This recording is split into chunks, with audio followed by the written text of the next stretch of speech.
Hello,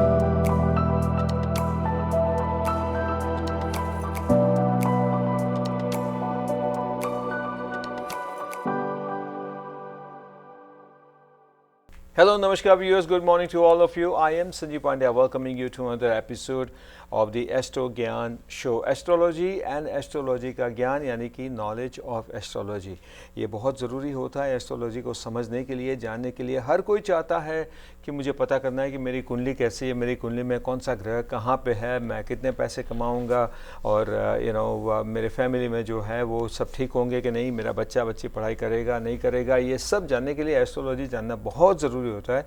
तो astrology की जो बेसिक जो बातें होती है वो हम सबको समझाते, ज्ञान देते, वो है पंडित ज्ञान प्रकाश जी। इस वक्त स्टूडियो में आ चुके हैं, उनका स्वागत करना चाहूँगा। नमस्कार। नमस्ते जी, संजीव जी, हरिओम।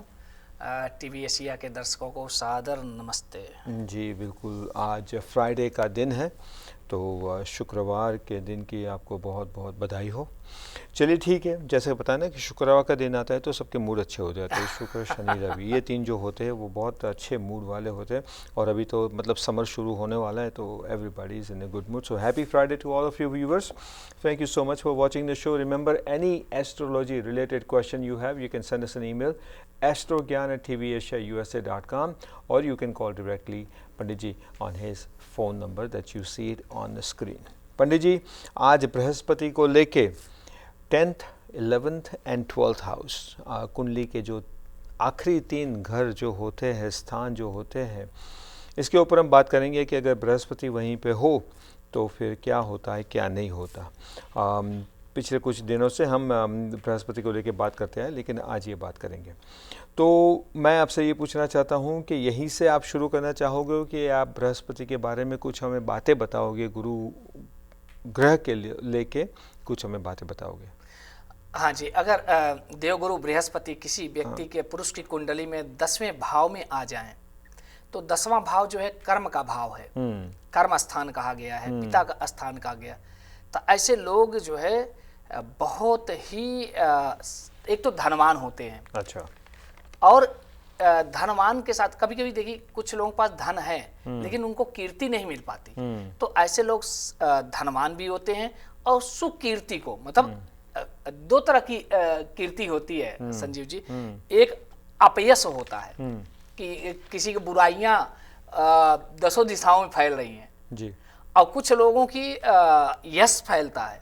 तो ऐसे लोगों का यश बहुत यशस्वी होते हैं और साथ ही साथ बहुत धनवान होते हैं, कर्मशील होते हैं, कर्म में विश्वास करते हैं, पिता के साथ संबंध अच्छा होता है और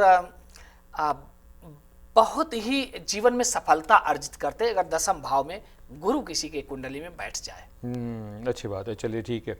और 11वें हाउस में अगर गुरु बैठे हुए हैं तो 11th हाउस जैसे लाभ का स्थान कहा गया है कि अगर लाभ स्थान में गुरु आ जाए तो ऐसे लोग बहुत ही लाभ प्राप्त करते हैं, बहुत ही धनवान होते हैं। किसी भी कार्य को करते हैं, बिजनेस को करते हैं, रोजगार को करते हैं, तो उनको जो है बहुत सारे धन की प्राप्ति होती है और पुत्र का लाभ होता है। जी, अच्छी बात है। तो बहुत ही अच्छा माना गया है। अच्छा, तो ये 10th house and 11th house mail के लिए, अगर मेल की कुंडली में यहीं पे अगर गुरु विराजमान है तो अच्छा माना जाता है। अब है आखिरी हाउस मेल के लिए 12th हाउस। 12th हाउस में अगर गुरु विराजमान हो जाएं तो आप ये जानिए 12th हाउस में कोई भी ग्रह अच्छा फल नहीं देते।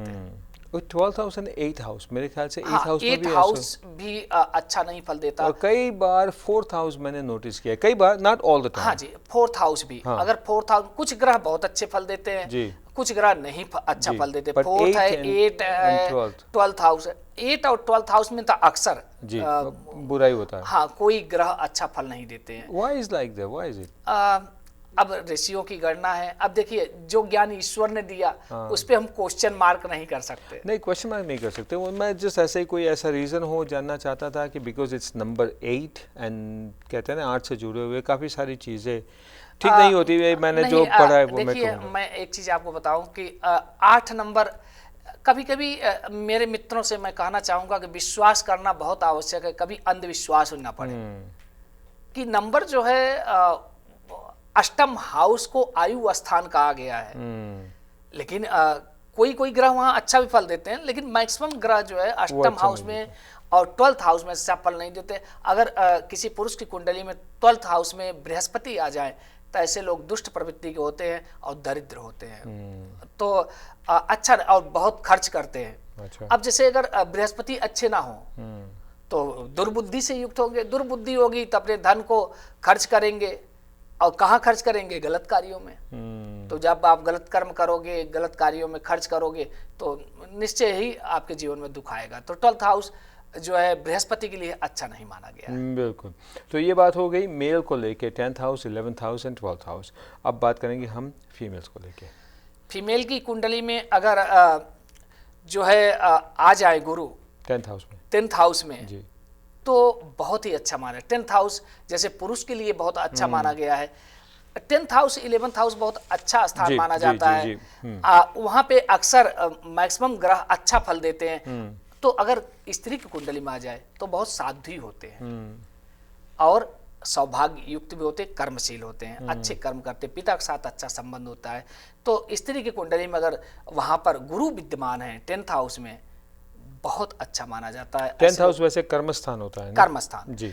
अब व्यक्ति कर्म तो कर रहा है, कर्म तो हर किसी को करना पड़ता है, चाहे वो पढ़ा लिखा हो, मूर्ख हो, चाहे पशु पक्षी जीव जंतु, सारे लोग बिना कर्म के तो नहीं रह सकते। जी, जी, जी। लेकिन अगर कर्म आप बुद्धि के साथ कर रहे हो तो इसका मतलब ही आप अच्छे कर्म कर रहे हो। तो ऐसे लोग बुद्धि से युक्त होते हैं, कर्मशील होते हैं और अपने जीवन में बहुत सारी सफलताओं को छूते हैं। चलिए, अच्छी बात है। 11th हाउस, 11th हाउस में अगर गुरु है तो जैसे मैंने बताया कि लाभ स्थान है। तो अगर किसी भी बहन की कुंडली में या स्त्री की कुंडली में गुरु 11th हाउस में है तो ऐसे लोग बहुत ही लाभ प्राप्त करते हैं, बहुत धनवान होते हैं और सती होते हैं। अपने पति के प्रति उनका बहुत ही मान होता है। ऐसे लोग दाम्पत्य सुख भोगते हैं, उनका दाम्पत्य जीवन बहुत अच्छा होता है और सारे सुखों को प्राप्त करते हैं। जितने भी दैहिक दैविक भौतिक सुख है वो सारे सुख उस बहन को प्राप्त होंगे जिसकी कुंडली में जो है 11th हाउस में गुरु बैठे हुए। चलिए, अच्छी बात है। और 12th हाउस फाइनली फीमेल के लिए। 12th हाउस जैसे मैंने बताया कि मेल न के तो लिए तो पुरुष अच्छा के लिए नहीं है, अच्छा है और न स्त्री तो के लिए। स्त्री के लिए। तो वहां पर बहुत व्यय करेंगे, खर्च करेंगे और गलत डिसीजन लेंगे, गलत डिसीजन लेंगे और इनकी नीयत भी ठीक नहीं होगी, ये सब हाँ, कुछ। मतलब जितने भी बुद्धि हाँ, वहाँ बुद्धि, सही नहीं बुद्धि, रहेगी। बिल्कुल, yes। और जिस व्यक्ति की बुद्धि सही नहीं है वो जीवन में कभी अच्छा कार्य नहीं करता है। चलिए, तो ठीक 12th हाउस किसी बहन की कुंडली में अगर गुरु हैं तो अच्छे नहीं माने जाते। लेकिन मेरे मित्रों, मैं फिर से दोहराना चाहता हूँ कि कोई भी ग्रह की कोई भी परिस्थितियों को आप बदल सकते हैं अपने सत्कर्मों से, अपने अच्छे कर्मों से, भगवान की भक्ति से।